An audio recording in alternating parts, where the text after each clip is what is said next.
Friends, तो आज के वीडियो में हम लोग रिएक्ट जेएस का कुछ बिगनर लेवल का इंटरव्यू क्वेश्चन देखेंगे।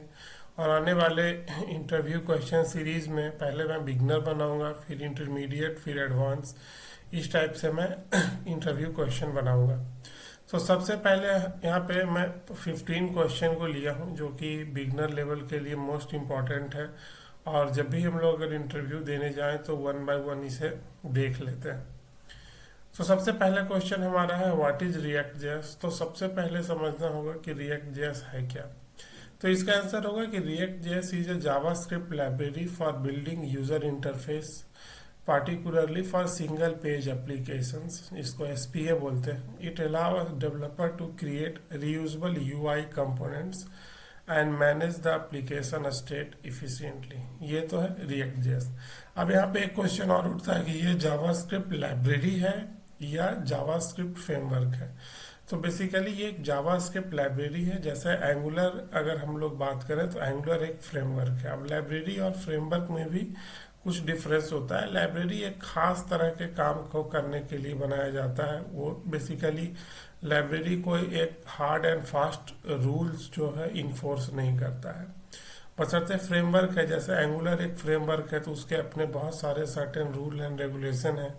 उसके अकॉर्डिंग ही हमें सारा चीज को एडजस्ट करना पड़ता है। बट यहाँ पे रिएक्ट जेएस एक लाइब्रेरी है। हमारा दूसरा क्वेश्चन ये होगा कि what are the main feature of React. तो रिएक्ट का सबसे मेन फीचर है कि इसमें हम लोग जेएसएक्स यूज करते हैं जो एचटीएमएल जैसा दिखता है, बट एचटीएमएल जैसा वो मतलब जावास्क्रिप्ट है बेसिकली। इसका सबसे बड़ा जो मेन फीचर है रिएक्ट का कि इसमें हम लोग आर्किटेक्चर को कंपोनेंट में ब्रेक डाउन कर सकते हैं। स्मॉल स्मॉल कंपोनेंट में ब्रेक डाउन कर सकते हैं और सारे कंपोनेंट को ऐड करके एक हमारा पूरा यूआई बनता है। इसमें वर्चुअल डोम का यूज होता है जो कि लाइट वेट है, और वर्चुअल डोम यूज होने के चलते रिएक्ट जो है फास्ट है। One way data binding and state and props ये भी आप लोग बता सकते हैं, बट मेन है कि इसमें कंपोनेंट यूज होता है और ये फास्ट है। अब फास्ट रिएक्ट कैसे है कि React behind the scene virtual DOM use करता है। अब होता क्या है कि जैसे बिना रिएक्ट के जब हम लोग कोई एप्लीकेशन बनाते हैं तो होता क्या है कि जैसे हमारा ये पेज है तो हम लोग कुछ अगर चेंज किए तो पूरा पेज लोड होता है। अब वर्चुअल डोम समझिए एक टाइप से इन मेमोरी रिप्रेजेंटेशन होता है रियल डोम का। अब रिएक्ट क्या करता है, जो रिएक्ट का सबसे मेन फीचर है इम्प्लीमेंटेशन का, कि अब जैसे मेन डोम में यहाँ पे हमने कुछ यहाँ पे चेंज किया तो रिएक्ट क्या करेगा, पूरा पेज को रेंडर नहीं करेगा, एक पार्ट जो है हमारा डोम का बस उसे ही वो रेंडर कर देता है। इसके चलते रिएक्ट जेएस का एप्लीकेशन बहुत फास्ट होता है और ये रिएक्ट का सबसे मेजर एक एडवांटेज है। तीसरा हमारा क्वेश्चन है कि जेएसएक्स क्या है। तो JSX stand for JavaScript XML. It is syntax extension for JavaScript which allow you to write HTML tags directly in JavaScript code। अब ये एक हमारा बेसिकली ये है एक JSX का सिंटैक्स है। जैसे अब हम लोग यहाँ पे ये HTML जैसा दिख रहा है लेकिन ये HTML है नहीं, ये बेसिकली जावास्क्रिप्ट में HTML लिखने का एक तरीका है। जैसे देख रहे हैं यहाँ पे ये एक वेरिएबल में हम लोग ये h1 को टैग को असाइन कर रहे हैं। इसका एक डिटेल एग्जांपल यहाँ पे है कि इंपोर्ट, ये पूरा एक कंपोनेंट का है कि import react from react function यहाँ पे हम लोग बना रहे हैं। अब देखिए फंक्शन के अंदर हम लोग यहाँ पे HTML लिख रहे हैं, function greeting const name equal to John and return. अब देखिए ये जेएसएक्स क्यों है, क्योंकि अगर HTML में कुछ ऐसा लॉजिक हम लोग नहीं लिख सकते थे कि रिटर्न कर लो और कॉन्स्ट में असाइन कर लो। इसमें हम लोग देखिए कर्ली ब्रेसेस का यूज करके कोई डायनेमिक वैल्यू डाल रहे हैं, मतलब यहाँ पे जो भी आएगा। तो ये एक मिक्सचर है जावास्क्रिप्ट का और HTML का। यहाँ पे कुछ चीज़ें हैं कि जैसे JSX है तो JSX में हम लोग रिटर्न, तो जैसे सिंपल प्रोग्रामिंग लैंग्वेज हम लोग कोई देखते हैं तो हम लोग एक बार में कोई एक ही चीज़ रिटर्न कर सकते हैं। जैसे यहाँ पर अगर मल्टीपल एलिमेंट से होगा तो हम लोग सबको एक के अंदर रिएक्ट फ्रेगमेंट के अंदर बंद करके या डिफ के अंदर बंद करके हम लोग उसे रिटर्न करेंगे। तो ये मिक्सचर है। What is difference between functional component and class component. अब यहाँ पे हमारा ये आंसर होगा कि functional component is a simple JavaScript function that return JSX। ये हमारा जावास्क्रिप्ट फंक्शन है जो एक JSX को रिटर्न करता है। It does not have own state until hooks were introduce. अब ये क्या है कि क्लास बेस्ड कंपोनेंट जो हमारा था, क्या है कि क्लास बेस्ड कंपोनेंट में स्टेट था। स्टेट मतलब एक समझिए कंपोनेंट लेवल पे हम लोग को कोई भी वैल्यू स्टोर करना होता है तो हम लोग स्टेट का यूज करते हैं। तो वही चीज होता है कि रिएक्ट जेएस में पहले जब क्लास बेस्ड कंपोनेंट था तो स्टेट था, फंक्शनल कंपोनेंट में नहीं था। अब लेकिन नया हुक आ गया, यूज स्टेट हुक, तो इनको यूज करने से हम लोग को स्टेट का एक्सेस मिल जाता है। अब class component is more complex form of external React component and it does have access to life cycle method. अब ये एक डिफरेंस है कि फंक्शनल कंपोनेंट बस एक फंक्शन है जो कि एक JSX रिटर्न करता है। क्लास बेस में पूरा जैसे हमारा जो क्लास होता है, पूरा क्लास का इम्प्लीमेंटेशन यहाँ पे काम करता है और हम लोग यहाँ पे एक रेंडर मेथड के थ्रू हम लोग एक JSX को रिटर्न करवाते हैं। अब क्योंकि ये क्लास बेस्ड है तो यहाँ पे लाइफ साइकिल मेथड होता है। यही एक मेजर डिफरेंस है क्लास बेस्ड कंपोनेंट में और फंक्शनल कंपोनेंट में। फंक्शनल कंपोनेंट में हमारा लाइफ साइकिल मेथड नहीं होता, लाइफ साइकिल मेथड के पैरेलली हमारे पास हुक मिलते हैं। बट क्लास बेस्ड कंपोनेंट में हमारे पास लाइफ साइकिल मेथड मिलते हैं। अब इन जनरल जो हम लोग जनरली यूज कर रहे हैं वो सबसे ज़्यादा हम लोग फंक्शनल कंपोनेंट को यूज करते हैं। हम लोग क्लास बेस्ड कंपोनेंट को यूज करने से बचते हैं क्योंकि फंक्शनल कंपोनेंट सिंपल होता है और ज़्यादा क्लियर होता है और फास्ट भी होता है। रिएक्ट खुद ही फंक्शनल कंपोनेंट को प्रमोट कर रहा है, लेकिन क्लास बेस्ड कंपोनेंट भी अभी यूज होता है। What are props in React? Props, short form of properties, are arguments passed to a React component like function parameter. They allow us to pass data from parent to child. बस वो वही चीज़ है कि जैसे function में हम लोग arguments या पैरामीटर्स पास करते थे, तो यहाँ कंपोनेंट में भी जो प्रॉपर्टी पास करना होता है उसे हम लोग प्रॉप्स कहते हैं। और प्रॉप्स हम लोग पेरेंट से चाइल्ड में पास करते हैं। और क्यों पास करते हैं कि प्रॉप्स को हम लोग डीस्ट्रक्चर करके, प्रॉप्स में वो वैल्यू बेसिकली होता है जो कंपोनेंट में हम लोग यूज करते हैं या कोई लॉजिक लगाते हैं।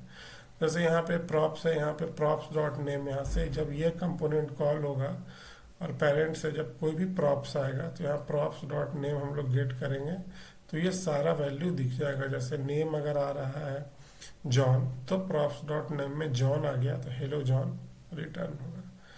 स्टेट, अब स्टेट क्या? State in an object in React component that hold dynamic data. It is a local component that can change over time usually in response to user option. और state यहाँ पे class based component में हम लोग example लिए state का, ये हम लोग फंक्शनल कंपोनेंट में होता है। और स्टेट क्या है?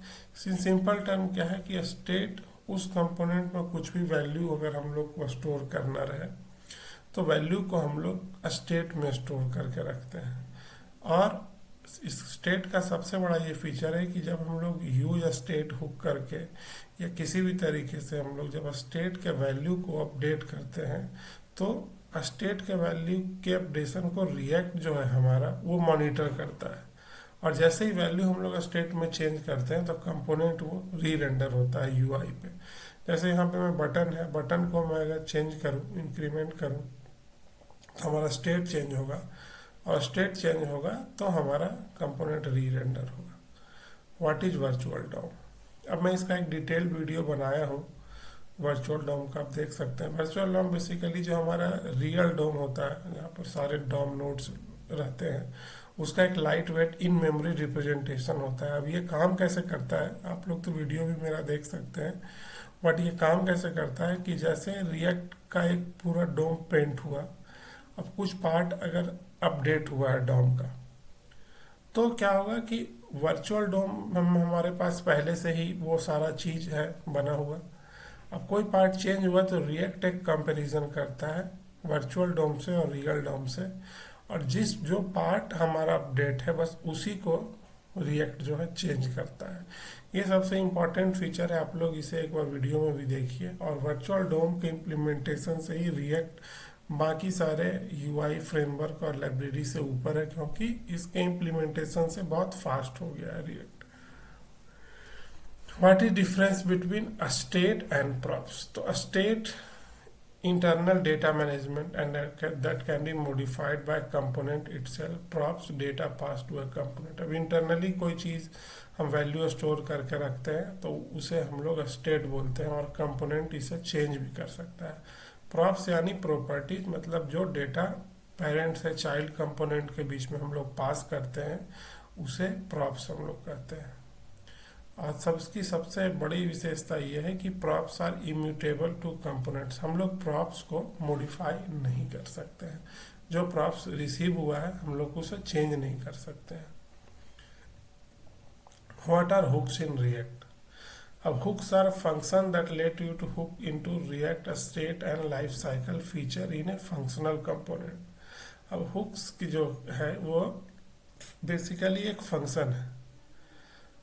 अब जब ये फंक्शन है तो एक बड़ा बात होता है कि जब ये फंक्शन है तो हम लोग फंक्शन ही क्यों यूज नहीं कर सकते? तो फंक्शन में कुछ चीज़ स्टेट मैनेजमेंट और ये सब सारी चीज़ फंक्शन को मिलती नहीं है। तो जब हम लोग हुक यूज करते हैं तो हुक को सारा स्टेट और डिफरेंट काइंड ऑफ और भी हुक यूज करने का फ्लेक्सिबिलिटी रहता है। तो हुक बेसिकली फंक्शन ही है जो रिएक्ट के लाइफ साइकिल मेथड है इन फंक्शनल कंपोनेंट, वहाँ पे हम लोग हुक यूज करते हैं। क्लास बेस्ड कंपोनेंट में हम लोग लाइफ साइकिल मेथड यूज करते थे। कुछ एग्जांपल है, जैसे यहाँ पे यूज स्टेट हुक है, यूज इफेक्ट हुक है।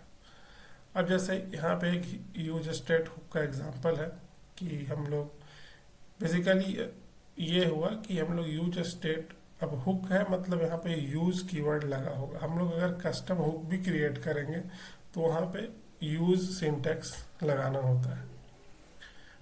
अब जैसे हमारा यहाँ पे ये वेरिएबल है यूज स्टेट का वैल्यू इनिशियली 0, ये कंपोनेंट के अंदर है पूरा, और हम लोग सेट काउंट से इस काउंट को इंक्रीज और डिक्रीज करते हैं। और जैसे हम लोग इंक्रीज और डिक्रीज करेंगे तो काउंट को, तो कंपोनेंट हमारा री रेंडर होगा। What is the purpose of use effect hook? Use effect hook allow you to perform side effect in a functional component. It can be used for tasks like data fetching, subscription, or manually changing the DOM. It runs after every render by default, but you can control when it is being it runs using dependencies. अब use effect hook one of the most important hook है हमारा react का, जिसका use case थोड़ा सा ज़्यादा है। अब यहाँ पे हम लोग देखेंगे सारा जो चीज़ है वो आखिर कह क्या रहा है। अब यूज इफेक्ट हुक है, इसे हम लोग, ये हमारा सिंटैक्स है। अब जैसे ही हमारा कंपोनेंट लोड होता है तो यूज इफेक्ट हुक कॉल होता है। यहाँ पे अब साइड इफेक्ट मतलब कोई लॉजिक परफॉर्म करना है, कोई एपीआई कॉल करना है या स्टेट में वैल्यू अपडेट करना है, तो यहाँ पे हम लोग जो चीज़ लिख दिए यूज इफेक्ट हुक वो कर देगा। अब यहाँ पे ये डिपेंडेंसीज है। अब ये डिपेंडेंसीज ये बताता है कि अगर डिपेंडेंसीज अगर है तो अगर जब डिपेंडेंसी चेंज होगा तो हमारा यूज इफेक्ट हुक कॉल होगा। What is importance of keys in React? अब एक कीज का कॉन्सेप्ट है, क्या है? Keys help React identify which items have change, has been added और removed. They are important for optimizing performance and running list of item. अब basically key क्या है? की एक बस यूनिक आइडेंटिफायर है हर एक एलिमेंट्स का या डॉम नोड्स का। और जैसे हम लोग यहाँ नंबर्स डॉट मैप करके, मतलब यहाँ पर एल हम लोग रेंडर कर रहे हैं प्रोग्रामेटिकली, तो यहाँ पे देख रहे हैं आप की है। होता क्या है कि रिएक्ट में जो डॉम नोड हमारा होता है वो चेंज होता है। रिएक्ट बेसिकली ट्रैक करके रखता है कि क्या चेंज हुआ है। तो हर एक नोड को यूनिकली आइडेंटिफाई करने के लिए, जैसे यहाँ पर अगर 10 LI है तो 10 LI अगर रिएक्ट हमको रेंडर करके दे रहा है यूआई पे, अब 5वां LI अगर चेंज हो गया तो रिएक्ट को कैसे पता चलेगा कि किस LI को हमें अपडेट करना है, क्योंकि वर्चुअल डोम से वो मैप करके रखता है। तो की से हर एक LI यहाँ पे यूनिकली आइडेंटिफाई होगा, और जैसे ही कोई LI चेंज होगा तो रिएक्ट को पता चल जाएगा कि ये LI चेंज हुआ है, और इसे ही अपडेट करना है। जैसा यूनिक आईडी सबको पर देते हैं, वैसे यहाँ पर सबको यूनिक की दे सकते हैं। अभी हमारे ऊपर है कि क्या यूनिक वैल्यू सबको हम दें। What is controlled component in React? A controlled component is form element that is controlled by React state. In a controlled component, the input value is determined by state of the component, not by DOM. अब control component basically वो component होता है react में जिसका सारा behaviour form के यहाँ पे रिस्पेक्ट में बात किया जा रहा है कि रिएक्ट उसे कंट्रोल करता है। अब यहाँ पे कैसे हम लोग कर सकते हैं रिएक्ट, जैसे यहाँ इनपुट फील्ड पे के चेंज पे जो वैल्यू हमारे इनपुट फील्ड में आ रहा है वो स्टेट से होके आ रहा है। इसको आप लोग थोड़ा और डीप समझना पड़ेगा। आप लोग मेरा एक वीडियो है फॉर्म का, उसको वहाँ पे जाके आप लोग देख सकते हैं कि यहाँ पे जो इनपुट फील्ड में जो वैल्यू अपडेट हो रहा है वो है ऑन चेंज पे हैंडल चेंज फंक्शन कॉल हो रहा है और यहाँ से वैल्यू अपडेट हो रहा है। और जैसे जैसे हमारा वैल्यू अपडेट हो रहा है तो हमारा इनपुट टेक्स्ट का जो वैल्यू है ये चेंज हो रहा है। तो ये है हमारा कंट्रोल्ड कंपोनेंट। ये जो वैल्यू है ये कंट्रोल्ड हो रहा है रिएक्ट के द्वारा, मतलब स्टेट अपडेट हो रहा है वैसे वैसे। अगर यहाँ पे हम लोग कुछ नहीं लिखें और डायरेक्ट जैसे बेसिक रॉ फॉर्म हम लोग को मिलता है वो यूज करेंगे तो वहाँ पे हम लोग स्टेट यूज नहीं करते रहते, वहाँ पे यूज करते हैं। उस केस में जो हमारा वैल्यू है वो रिएक्ट कंट्रोल नहीं कर रहा होता है, वहाँ पे वैल्यू हम लोग रेफ के थ्रू गेट करके और अपडेट करते हैं, या वैल्यू को वहाँ पे स्टेट से मैनेज हम लोग नहीं कर रहे होते हैं। तो इस केस में रिएक्ट के पास कोई कंट्रोल नहीं होता है, इसीलिए इसे लोग अनकंट्रोल्ड कंपोनेंट बोलते हैं।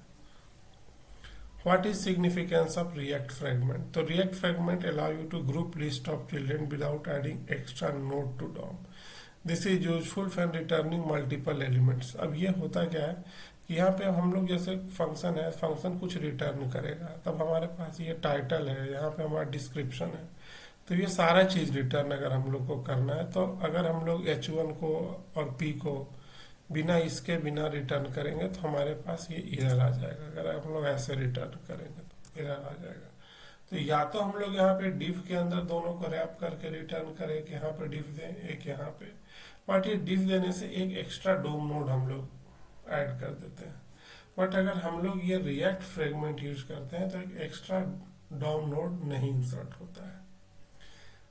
What is difference between use effect and component did mount? अब बेसिकली ये दोनों, ये जो है component did mount ये लाइफ साइकिल मेथड है और ये यूज इफेक्ट है जो हुक है जो सिमिलर टास्क परफॉर्म करता है। मैं यहाँ पे नीचे एक्सप्लेन करूँगा, एक डिटेल है यहाँ पे एक्सप्लेनेशन। पहले ये देख लेते हैं what are higher order component. अब हायर ऑर्डर कंपोनेंट क्या है? HOC are functions that take a component and return a new component with additional props or behavior. अब हायर ऑर्डर कंपोनेंट वो कंपोनेंट को कहते हैं कि कोई कंपोनेंट, जैसे हम लोग फंक्शन के टर्म में तो कोई फंक्शन प्रॉप्स लेता है, मतलब कोई फंक्शन हमारे पास पैरामीटर लेता है। तो हायर ऑर्डर फंक्शन वो फंक्शन है जो एक कंपोनेंट्स को ही एज ए प्रॉप्स लेगा और कुछ उसमें वैल्यू चेंज या एडिशनल कोई बिहेवियर चेंज करके हमें रिटर्न करता है। मेरा एक वीडियो भी है HOC के ऊपर, आप लोग देखिए, वो क्लियर हो जाएगा। फिर अब हम लोग ये जैसे हमारा विथ ऑथ एक हमारा एक कंपोनेंट है जो एक कंपोनेंट ले रहा है एज ए प्रॉप्स और यहाँ पे कुछ ऑथेंटिकेशन लॉजिक परफॉर्म हो रहा है, उसके बाद देखिए कंपोनेंट रिटर्न कर दे रहा है। यहाँ पे आप पूरा देखिए एग्जाम्पल कि हमारे पास जो ये है विथ ऑथ, ये एक HOC है हायर ऑर्डर कंपोनेंट। अब हम लोग यहाँ पे एक ये डैशबोर्ड नाम का एक कंपोनेंट है हमारा। अब हम लोग क्या किए, ऑथेंटिकेट डैशबोर्ड ये कंपोनेंट कॉन्स्ट बनाए हैं और विथ ऑथ जो हमारे ये एक हायर ऑर्डर फंक्शन है, इसमें डैशबोर्ड मतलब ये वाला कंपोनेंट हम लोग पास कर दिए और फिर हमारा यहाँ पे कुछ लॉजिक चल रहा है और ये जो कंपोनेंट है हमारा, इसको हम लोग यहाँ पे ऐप में रिटर्न कर रहे हैं। तो ये फंक्शन हायर ऑर्डर फंक्शन हो गया और हायर ऑर्डर फंक्शन के अंदर एक हम लोग कंपोनेंट पास कर रहे हैं और ये कंपोनेंट और ये हायर ऑर्डर फंक्शन मिलके कुछ हमें एडिशनल लॉजिक लगा के और हमें एक नया कंपोनेंट दे रहा है या नया लॉजिक दे रहा है। ये था एग्जांपल एचओसी का। अब यहाँ पे मैंने डिस्कस किया था कि क्लास बेस्ड कंपोनेंट में हमारे पास लाइफ साइकिल मेथड है और फंक्शनल कंपोनेंट में हमारे पास एक हुक है। तो बहुत इंटरव्यू में ये पूछा जाएगा कि कौन कौन सा हमारा जो क्लास बेस्ड कंपोनेंट का लाइफ साइकिल मेथड है वो यूज इफेक्ट हुक से कहाँ पे कौन सा हमें यूज करना है और कौन क्या मिलता है। तो यहाँ पे मैं एक टेबल बनाया हूँ कि जैसे हमारे पास एक लाइफ साइकिल मेथड है कंपोनेंट डिड माउंट जो चलता है runs after component is render to DOM. जब रेंडर हो जाता है उसके बाद हमारा कंपोनेंट डिड माउंट चलता है। ये है क्लास बेस्ड कंपोनेंट में।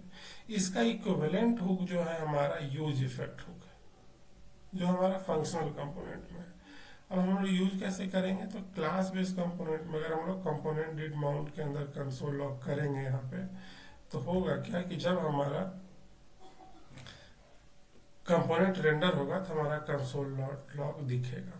अब अगर हमें हुक देखना है तो हुक कैसे होगा, अगर कंसोल डॉट लॉग यहाँ पे कर देंगे यूज इफेक्ट हुक के अंदर, इसका ये सिंटैक्स है यूज इफेक्ट डिपेंडेंसी, यहाँ पे कंसोल लॉग कर देंगे माउंटेड, तो जैसे ही हमारा कंपोनेंट माउंट होगा हमारा ये हुक कॉल होगा। तो ये ऐसे हम लोग कंपोनेंट डिड माउंट का parallel version use effect use कर सकते हैं। अब component did update runs after update to props और स्टेट। अब ये तब कॉल होता है जब हमारा कुछ प्रॉप्स या स्टेट चेंज होता है। ये कंपोनेंट डिड अपडेट है क्लास बेस का। अब इसका भी पैरेलल है यूज इफेक्ट। अब डिफरेंस क्या है कि कंपोनेंट डिड अपडेट में प्रीवियस प्रॉप्स यहाँ पे चेक लगाए कि previous props data not equal to this dot props data, तो हमारा ये लॉजिक चलेगा कंपोनेंट डेटा अपडेटेड।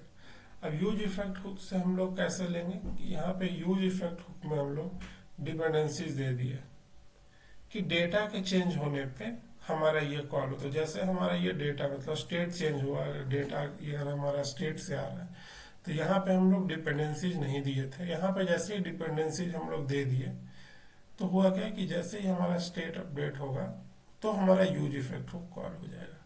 जैसे यूज स्टेट से हम लोग डेटा को अपडेट की, जैसे डेटा अपडेट होगा तो हमारा ये कंसोल प्रिंट हो जाएगा।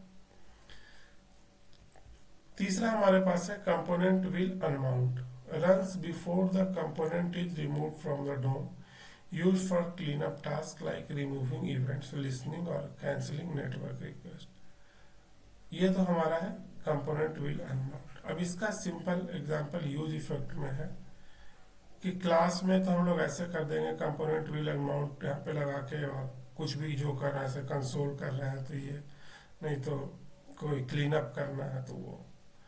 यूज इफेक्ट को का पैरेलल वर्जन कैसे यूज करेंगे, यहाँ पे यूज इफेक्ट के अंदर एक रिटर्न हम लोग डालेंगे और रिटर्न के अंदर हम लोग जो टास्क करवा लेंगे वो चीज़ हमारा यहाँ पे चल जाएगा। तो यहाँ पर डिफरेंस देख रहे हैं, पहले यूज इफेक्ट में कोई डिपेंडेंसी नहीं था, फिर यहाँ पे डिपेंडेंसीज हुआ, फिर यहाँ पे रिटर्न के अंदर रैप हुआ, तो ये हमारा इसके पैरेलल हो गया, माउंट इसके अकॉर्डिंग हो गया। तो ये था कुछ बेसिक डिफरेंस। तो आप लोग एक बार इसे गो थ्रू हुए क्योंकि इंटरव्यू में पूछा ही जाता है कि हुक्स और जो हमारा क्लास बेस में लाइफ साइकिल मेथड है वो उसको अगर सेम इम्प्लीमेंट करना हो तो हम लोग कैसे अचीव करेंगे। होप सो आपको ये वीडियो अच्छा लगा होगा। So please like and subscribe.